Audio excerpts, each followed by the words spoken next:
दोस्तों आपका फिर से एक बार स्वागत है हमारे YouTube channel the vacancy box में। आज हम एक बार फिर आपके लिए एक इन्फॉर्मेटिव वीडियो लेके आए हैं जिसमें हम बात करने वाले हैं उत्तराखंड में होने वाले डीएलएड के प्रशिक्षण प्रवेश पत्र के बारे में, यानी डीएलएड के एंट्रेंस एग्ज़ाम के बारे में। तो दोस्तों आज 7 सितंबर है। 7 सितंबर को ही सुबह 10 बजे डीएलएड के लिए रजिस्ट्रेशन 2025 के डीएलएड के लिए रजिस्ट्रेशन शुरू हो चुके थे और इसकी पूरी डिटेल हम आप आज इस वीडियो में कवर करने वाले हैं आपके लिए। क्या क्या इसमें आपके लिए एलिजिबिलिटी रहने वाली है, कब तक डेट है, क्या फ़ीस है, वगैरह वगैरह सारी चीज़ें हम इसमें डिटेल में कवर करेंगे। तो बिना किसी देर के चलिए शुरू करते हैं दोस्तों।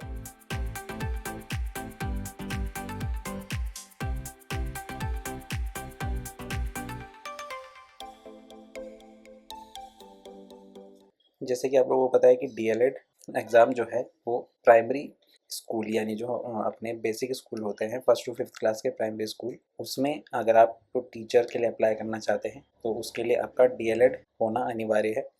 ऐसी गाइडलाइंस अब सरकार द्वारा जारी की जा चुकी है और जो उससे ऊपर के होंगे 6 to 8th यानी एलटी ग्रेड के लिए, उसके लिए आपका बीएड होना अनिवार्य है।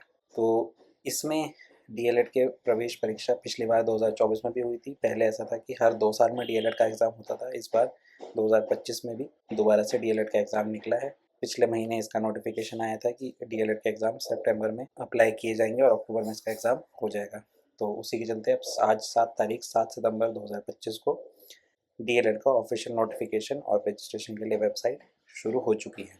तो इसका एक बार हम इंफॉर्मेशन ब्रोशर चेक कर लेते हैं। इसकी जो स्टार्टिंग डेट है 7 सितंबर, आज सुबह से साइट खुल चुकी है 11 बजे से।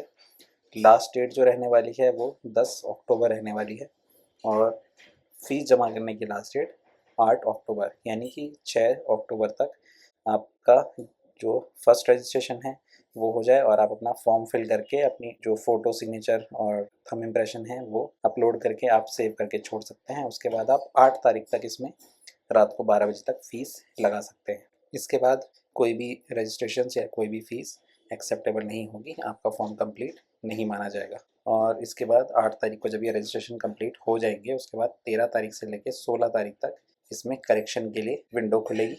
यानी कि अगर आपका मिस्टेकनली कोई भी डिटेल आप गलत फिल कर देते हैं या स्पेलिंग मिस्टेक हो जाती है या फिर कुछ चीज़ येस नो में या कोई भी किसी भी A to Z कोई भी चीज़ अगर आप करेक्शन कराना चाहते हैं तो वो 13 तारीख से लेकर 16 तारीख तक आप करवा सकते हैं।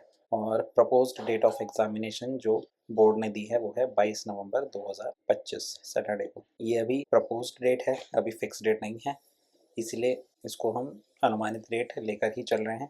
जो फिक्स डेट होगी वो आगे चलकर ही कंफर्म होगी। अगर एंट्रेंस एग्जामिनेशन फॉर्म भरने की डेट एक्सटेंड होती है 6 से 8 या 8 से आगे बढ़ती है तो फिर इसको भी कह सकते हैं कि हमारी जो एग्जामिनेशन की डेट है वो भी आगे बढ़ सकती है। आगे बढ़ते हैं, देखते हैं एलिजिबिलिटी में हमारे पास क्या है। देखिए उत्तराखंड का जो डीएलएड है, उत्तराखंड के 13 जिलों में हर जो डीएलएड का प्रशिक्षण केंद्र है वहाँ पर 50 सीटें होती हैं। 50 सीटों में 25 सीटें जो होती हैं वो विज्ञान वर्ग के लिए होती हैं और 25 सीटें जो होती हैं वो विज्ञानोत्तर वर्ग के लिए होती हैं। विज्ञानोत्तर वर्ग में आप आर्ट साइड और कॉमर्स दोनों स्ट्रीम के अप्लाई कर सकते हैं। तो ऐसे ही अपने 13 जिलों में हर एक स्ट्रीम के लिए, साइंस स्ट्रीम के लिए 25 सीटें, तो 13 डिस्ट्रिक्ट के टोटल मिला के हो गई 325। वैसे ही विज्ञानोत्तर वर्ग जिसमें आर्ट्स और कॉमर्स दोनों आएंगे उसकी 25 सीटें, तो उसमें मिला के 325। तो ये टोटल हमारी सीटें हैं 650। हर एक प्रशिक्षण केंद्र में 50 सीटें, 13 डिस्ट्रिक्ट के हिसाब से 650 सीट्स हमारी हर डिस्ट्रिक्ट में पूरे उत्तराखंड में ये रहने वाली है। इसके बाद अगर हम इसकी एलिजिबिलिटी पे बात करें तो वो एलिजिबिलिटी इसकी ग्रेजुएशन होगी। ग्रेजुएशन आप अपेयरिंग में अप्लाई नहीं कर सकते हैं। इसकी डिटेल हम आपको अभी बताते हैं। फ़ीस देख लेते हैं। जो हमारी जनरल और ओबीसी कैटेगरी के लिए फ़ीस रहने वाली है वो है 600 रुपये और अनुसूचित जाति और जनजाति यानी एससी और एसटी कैटेगरी के लिए 300 रुपये और जो सभी दिव्यांग वर्ग के हैं उनके लिए 150 रुपये फ़ीस रहेगी। अगर आप जनरल और ओबीसी कैटेगरी में आते हैं तो 600 रुपये, एससी एसटी के लिए 300 और पीएच कैटेगरी में, दिव्यांग कैटेगरी में 150 रुपये फ़ीस रहने वाली है। इसके बाद जो महत्वपूर्ण जानकारी है, पहले इसकी आयु सीमा पर बात कर लेते हैं। जो एज क्राइटेरिया है कि कब कब से कब तक, किस एज से लेकर किस एज तक आप डीएलएड के लिए अप्लाई कर सकते हैं। तो इसमें मिनिमम आपकी एज 19 साल होनी चाहिए और मैक्सिमम 30 साल। जिसकी जो हमारी कैलकुलेशन होगी वो 1 जुलाई 2026 से कैलकुलेट होगी। 1 जुलाई 2026 को आपकी एज 19 या 30 होनी चाहिए, मिनिमम 19 मैक्सिमम 30। मिनिमम जो एज है 19 उसमें कोई छूट नहीं मिलती है, जो मैक्सिमम एज है 30 उसमें आरक्षण वर्ग के ऊपर जो हमारे ओबीसी एससी एसटी के कैटेगरी के कैंडिडेट्स होंगे उनको उसके हिसाब से छूट मिलेगी। तो ओबीसी और एससी एसटी के लिए हमारी 5 साल की छूट सरकार की तरफ से है। तो ये लगा लीजिए कि अगर आप ओबीसी और एससी एसटी के कैंडिडेट हैं तो आप 35 साल की एज तक भी डीएलएड का ये एग्जामिनेशन फॉर्म आप भर सकते हैं। इसकी फ़ीस जो होती है डीएलएड की 2 साल का हमारा कोर्स होता है। 2 साल में को 35,000 रुपये पर ईयर की फ़ीस इसमें देनी होती है। जो उसकी प्रशिक्षण फ़ीस होती है, हर एक प्रशिक्षणार्थी प्रतिवर्ष 35,000 रुपये की फ़ीस देगा और उसके अलावा 850 रुपये जो इसकी सेमेस्टर फ़ीस है, एग्जामिनेशन फ़ीस वो भरी जाएगी। तो ये इसकी टोटल फ़ीस होती है जो गवर्नमेंट फ़ीस है। इसके अलावा ऊपर से कोई मैनेजमेंट या कोई भी फ़ीस इसमें नहीं होती। चयन का आधार इसका जो अभ्यर्थी प्रवेश परीक्षा में मेरिट के आधार पर लिए जाएंगे, जो भी आप इसमें मेरिट लिस्ट में जिनका नाम आएगा उन्हीं का ही एडमिशन इसमें होगा। बाद में काउंसलिंग में आपको इसकी प्रवेश के लिए आगे की प्रक्रिया होगी। जिनका लिस्ट में नाम आएगा मेरिट लिस्ट में उनको काउंसलिंग के लिए बुलाया जाएगा और उनको डिस्ट्रिक्ट वाइज अपना सेंटर अलॉट किया जाएगा। इसके बाद परीक्षा केंद्र इसमें लगभग हर एक शहर में है। हर एक शहर के लगभग 13 जिलों में से 29 शहर हैं जहाँ पर डीएलएड का सेंटर दिया गया है। अब इसकी एलिजिबिलिटी की बात कर लेते हैं कि कौन डीएलएड में फॉर्म अप्लाई करने के लिए वैलिड होंगे। आपकी मिनिमम जो एजुकेशन क्वालिफिकेशन है वो क्या होनी चाहिए। तो इसके लिए शैक्षिक योग्यता जो दी गई है, डीएलएड में आपको अगर एडमिशन लेना है तो विज्ञप्ति प्रकाशित होने की तिथि से पूर्व भारत में किसी विधि द्वारा स्थापित किसी भी विश्वविद्यालय से विज्ञान अथवा विज्ञानोत्तर विषयों में स्नातक परीक्षा उत्तीर्ण कर ली गई हो। तो इस चीज़ को ये चीज़ ध्यान देने वाली है दोस्तों कि अगर आप अभी अपेयरिंग में भी हैं, अगर आपने अपना फाइनल ईयर का रिजल्ट भी दिया है, मतलब अगर आपका फाइनल ईयर का रिजल्ट आने वाला है, आपने एग्जामिनेशन दिए हैं, तो आप इस डीएलएड के एग्ज़ाम को नहीं भर सकते।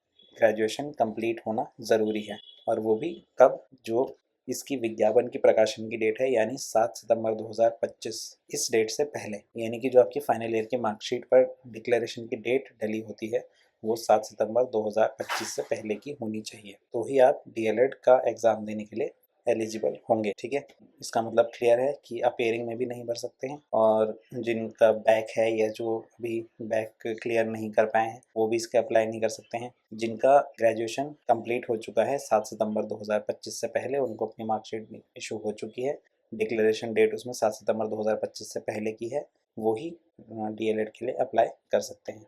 इसमें जो मेन डिटेल्स हमारे फॉर्म में पूछी जाएगी वो क्या क्या पूछी जाएंगी, हमारा परीक्षार्थी का नाम और अभ्यर्थी का नाम हो गया, मोबाइल नंबर, ईमेल आईडी, ये आपको अपनी अवश्य देनी है और ये आप आगे भी अपना संभाल के रखेंगे। जब आप अपना एडमिट कार्ड डाउनलोड करेंगे तो इसमें आपका रजिस्ट्रेशन नंबर और आपकी बाकी डिटेल्स इसी मोबाइल नंबर पर आती है, इसी ईमेल आईडी पर आती है। जन्म की अपना नाम, अपना जो भी आप डिटेल भरेंगे वो आपको अपने 10th के सर्टिफिकेट के हिसाब से ही भरनी है। इस चीज़ का ध्यान रखिए, जब आप अपना नाम भरेंगे तो उसके आगे आपको मिस्टर, मिसेस, डॉक्टर, कुमारी या श्रीमती ऐसा कुछ भी नहीं लगाना है। ज़्यादातर कन्फ्यूजन होती है, जैसे उत्तराखंड बोर्ड के जो विद्यार्थी हैं जिनके मार्कशीट में पहले कुमारी लिखा हुआ आता था, वो क्या सोचते हैं कि अब हम आगे भी कोई भी जो फॉर्म भरेंगे उसमें हमारा कुमारी लगाना ज़रूरी है क्योंकि हमारे 10th की मार्कशीट में कुमारी लगाया हुआ है। ऐसा नहीं होता है दोस्तों, आपको सिर्फ अपना जो नाम है सिर्फ वही लिखना होता है। नाम के आगे कुमारी, मिस्टर, मिसेस, श्रीमती, डॉक्टर ये सब कुछ नहीं लगाया जाता है। इनको सैल्यूटेशन बोलते हैं, ये आपके नाम नहीं है,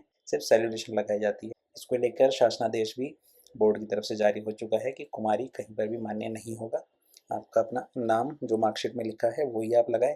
इसी के चलते कई लोग अपना आधार कार्ड भी अपडेट करा लेते हैं, उसमें कुमारी लगवा देते हैं और बाद में उनको फिर दिक्कत आती है। अभी जो ग्रेजुएशन या जिन्होंने किसी कोर्स में एडमिशन लिया हुआ है उनके नाम के आगे कुमारी लगा हुआ है और उनकी ABC ID, अपार ID जो होती है उसमें दिक्कत आ रही है क्योंकि उन्होंने कुमारी लगा दिया है।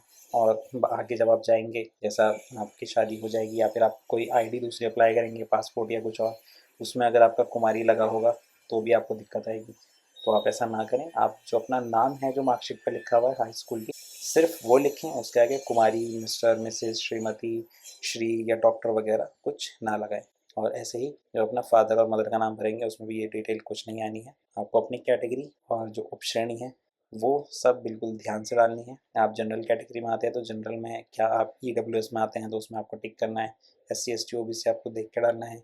अगर आपके जो पेरेंट्स हैं वो फ्रीडम फाइटर थे, तो आप फ्रीडम फाइटर वाला कोटा भी चूज़ कर सकते हैं, उसमें आपके चांसेस और ज़्यादा बढ़ जाएंगे। जो अपनी सब कैटेगरी है वो आप अच्छे से चूज़ करके डालें। और ये जो दिव्यांग कैटेगरी है, इसमें हमारे पास कौन कौन सी जो दिव्यांग की कैटेगरी है उसमें आप अप्लाई कर सकते हैं। इसमें एक तो है visually impaired, hearing impaired, ortho और मल्टी।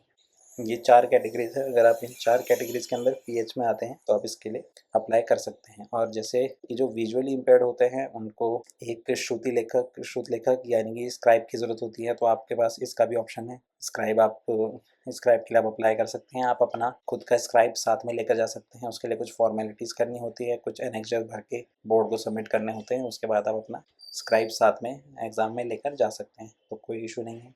आप अपने पहचान पत्र में अपना Aadhaar card, driving licence, voter ID, PAN card या पासपोर्ट, इसमें से कोई भी आईडी आप चूज़ करके इसमें सबमिट कर सकते हैं। इसके बाद आपको अपनी एक पासपोर्ट साइज़ फ़ोटो, सिग्नेचर और लेफ्ट अंगूठे का निशान इसमें अपलोड करना होगा, जो साइज़ क्राइटेरिया उसमें मांगा होगा। तो ये थी दोस्तों डीएलएड की डिटेल्स, जिसमें जो मेन इंपॉर्टेंट पॉइंट्स थे वो ये कि 7 तारीख, आज से 7 सितंबर जब हम ये वीडियो रिकॉर्ड कर रहे हैं, आज से डीएलएड के फॉर्म अप्लाई होने शुरू हो चुके हैं। न्यू रजिस्ट्रेशन का लिंक एक्टिव हो चुका है, अब आप इसको अप्लाई कर सकते हैं। लास्ट डेट जो है 6 अक्टूबर रहने वाली है और फीस जो लगाने की लास्ट डेट है वो 8 अक्टूबर रहने वाली है। और 13 अक्टूबर से लेकर 16 अक्टूबर तक इसका करेक्शन की डेट रहेगी। और अपना 22 नवंबर को इसकी प्रस्तावित डेट है एग्जामिनेशन। प्रपोज डेट है 22 नवंबर 2025। तो आप जल्द से जल्द अपनी तैयारियों में लग जाएं। एंट्रेंस एग्ज़ाम की तैयारी भी कीजिए। और सबसे पहले तो आपको अपना फॉर्म भरना है। जब आप फॉर्म भर लेंगे तो आपका माइंड एक तरफ हो जाएगा, फोकस्ड हो जाएगा कि अब मुझे अब डीएलएड की तैयारी करनी है। तो इस एग्ज़ाम के लिए ऑल द बेस्ट। मिलेंगे फिर से एक बार एक नई इन्फॉर्मेटिव वीडियो के साथ। अगर आपको इस वीडियो में कोई भी डाउट है या फिर कोई चीज़ हमसे मिस्टेकनली छूट गई हो तो आप उसको कमेंट सेक्शन में बता सकते हैं, पूछ सकते हैं। हम जल्द से जल्द आपका रिप्लाई करेंगे, आपकी जो भी कन्फ्यूजन होगी उसको दूर करने की कोशिश करेंगे। और शेयर कीजिए वीडियो अपने दोस्तों के साथ, अपने साथियों के साथ, जिनको अभी तक नहीं पता लगा है कि डीएलएड के फॉर्म निकल चुके हैं। उनको इस चीज़ की जानकारी दीजिए, जो डीएलएड के लिए अप्लाई करना चाहते हैं, तैयारी कर रहे हैं। अगर आपको ये वीडियो इन्फॉर्मेटिव लगी हो उसे लाइक कीजिए और कमेंट कीजिए, बताइए कि आपको ये वीडियो कैसी लगी और आप किस टॉपिक पर आगे हमारे से वीडियो बनवाना चाहते हैं। ठीक है दोस्तों, फिर मिलते हैं अगले वीडियो में। धन्यवाद।